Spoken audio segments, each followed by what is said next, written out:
Welcome guys. तो guys आज हम देखेंगे इफ एल्स इफ लैडर, ठीक है, इन सी प्रोग्रामिंग। ठीक है, तो guys if else if ladder देखेंगे तो उससे पहले मैं चाहूँगा जिसने भी मेरे चैनल को सब्सक्राइब नहीं किया वो सब्सक्राइब कर ले। ठीक है गाइस, तो चलिए स्टार्ट करते हैं फिर। तो guys if else if ladder क्या होती है? गाइस ये भी कंडीशनल स्टेटमेंट है। Guys if else if ladder में क्या होता है कि बहुत सारी हम कंडीशनल मतलब कंडीशंस अप्लाई कर सकते हैं एक ही प्रोग्राम में, और जो है हर कंडीशन के थ्रू हम अलग अलग टास्क को परफॉर्म कर सकते हैं। जो भी हम कंडीशन जो भी हमारी कंडीशन ट्रू होगी उसके अंदर में जो भी टास्क होगा वो परफॉर्म हो जाएगा, और उसके बाद जो प्रोग्राम का जो एग्जीक्यूशन है या प्रोग्राम का जो कंट्रोल है वो एग्जिट की तरफ चला जाएगा। इफ एल्स इफ में गाइज ये फायदा है कि हम एक ही प्रोग्राम में बहुत सारी कंडीशंस को अप्लाई करके बहुत सारे टास्क हम परफॉर्म करा सकते हैं। ठीक है, वो बेस करेगा उनका टास्क जो परफॉर्म हो रहा है वो बेस करेगा उनकी कंडीशन जो ट्रू हो रही है उसके अकॉर्डिंग। जिसकी भी ट्रू होगी वही टास्क परफॉर्म हो जाएगा, और जो है प्रोग्राम का जो कंट्रोल है वो एग्जिट की तरफ चला जाएगा। ठीक है गाइस, तो देखते हैं। By if else if we can apply multiple conditions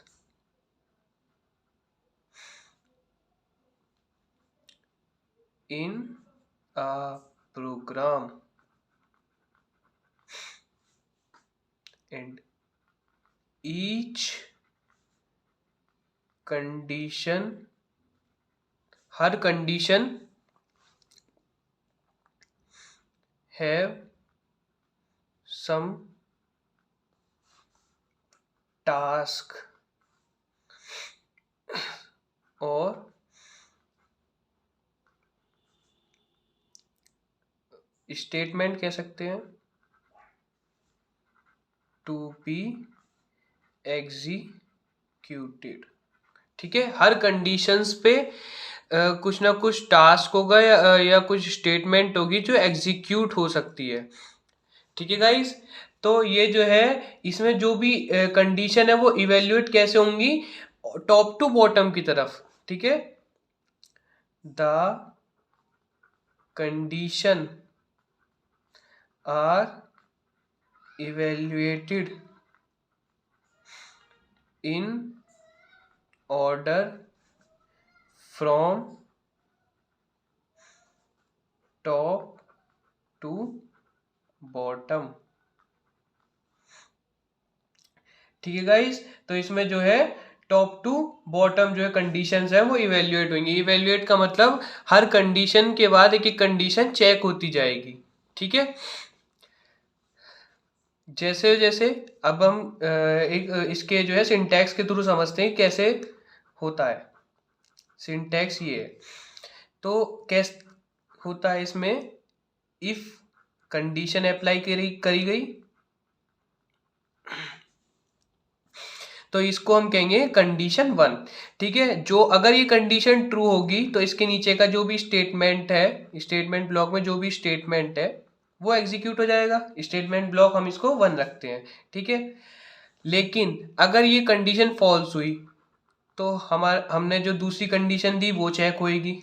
if else if, यहाँ पे देखो हमने जो कीवर्ड यूज करे हैं इफ और एल्स इफ। ठीक है, ये उसका लैडर है। तो हम जो है अगर ये कंडीशन फॉल्स है तो हम जो है दूसरी कंडीशन देंगे एल्स इफ, यानी दूसरी कंडीशन कंडीशन 2, और इसके नीचे का जो भी स्टेटमेंट ब्लॉक होगा वो 2 कहलाएगा। ठीक है, पूरा पूरा नहीं लिख रहे। ठीक है, अब ये भी अगर फॉल्स हो गई तो फिर तीसरी एल्स इफ हम तीसरी कंडीशन भी डाल सकते हैं, कंडीशन 3। ठीक है, फिर इसके अंदर का जो भी स्टेटमेंट ब्लॉक होगा अगर ये ट्रू हो जाएगी तो वो एग्जीक्यूट हो जाएगा। ठीक है, ये स्टेटमेंट। तो इस तरीके से हम कितनी कंडीशन डाल सकते हैं, कंडीशन n तक। ठीक है गाइस, उसके बाद क्या होगा, जो लास्ट एल्स स्टेटमेंट होगा वो एग्जीक्यूट होगा। जब ये कोई सी भी कंडीशन जो है ट्रू नहीं होगी, तो हमने जो भी एल्स स्टेटमेंट में जो भी हमने मैसेज पास कर रखा होगा उसका स्टेटमेंट ब्लॉक एग्जीक्यूट होगा।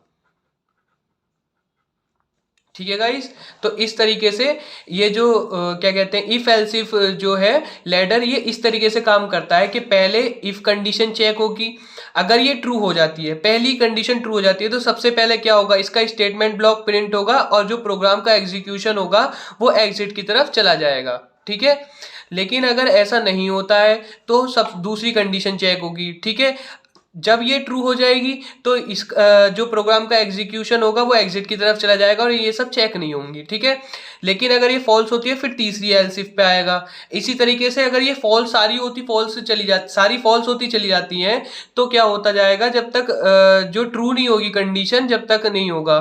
ठीक है, लेकिन अगर सारी ही फॉल्स है, जितनी भी आपने एल्स इफ की कंडीशन दी है सारी ही फॉल्स है किसके अकॉर्डिंग, जो आपने इनपुट दिया है, तो आपकी जो लास्ट में एल्स जो बचता है, ठीक है, वो प्रिंट हो जाएगा, उसका स्टेटमेंट ब्लॉक प्रिंट हो जाएगा, या वो जो स्टेटमेंट ब्लॉक है वो एग्जीक्यूट हो जाएगा।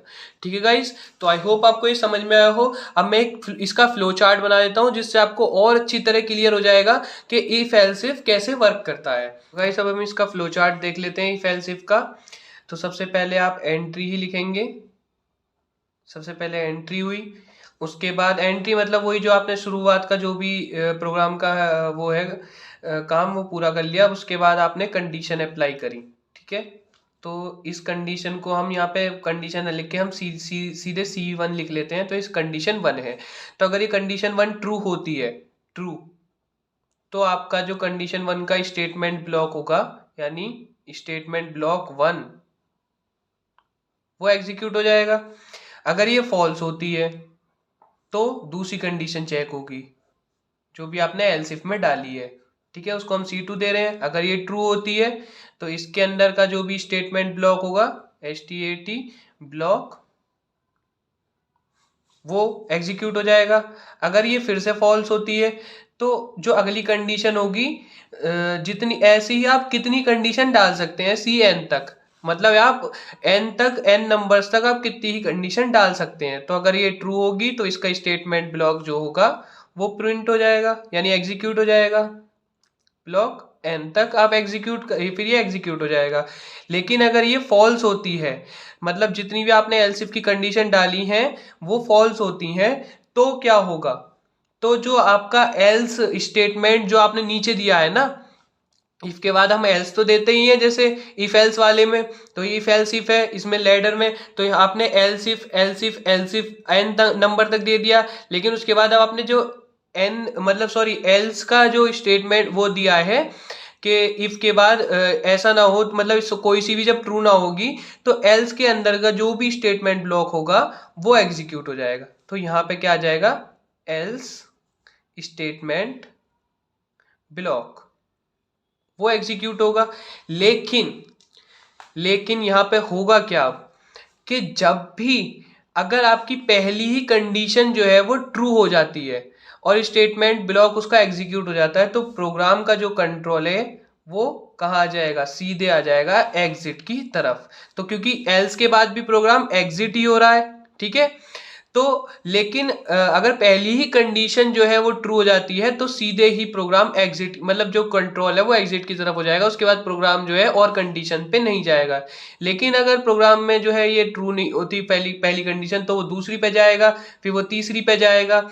ठीक है, तो इस तरीके से जब तक जितनी कंडीशन आपने एल्स इफ की डाली है, अगर वो जब तक ट्रू नहीं हो जाती हैं तो तब तक तो वो नीचे चलता रहेगा और आखिरी में वो कहाँ पे आ जाएगा, जब आपकी एल्स इफ की कंडीशन खत्म हो जाएंगी वो एल्स स्टेटमेंट वाले ब्लॉक को वो एग्जीक्यूट कर देगा। ठीक है, तो गाइस इस तरीके से वर्क करता है। तो सपोज अगर अपनी ये वाली फॉल्स है, मतलब ये वाली फॉल्स है तो यहाँ पे आ गया, तो अगर ये एग्जीक्यूट हो गई ट्रू तो इसके बाद जो कंट्रोल है प्रोग्राम का वो मतलब ये जो स्टेटमेंट ब्लॉक एग्जीक्यूट होगा और फिर सीधे जो कंट्रोल है प्रोग्राम का वो कहाँ आ जाएगा, एग्जिट की तरफ, मतलब प्रोग्राम वहीं खत्म हो जाएगा। फिर ये कंडीशन चेक नहीं होंगी जो आपने और डाल रखी है एल्स इफ की कंडीशन, ठीक है ना। एल्स का स्टेटमेंट ब्लॉक एग्जीक्यूट होगा।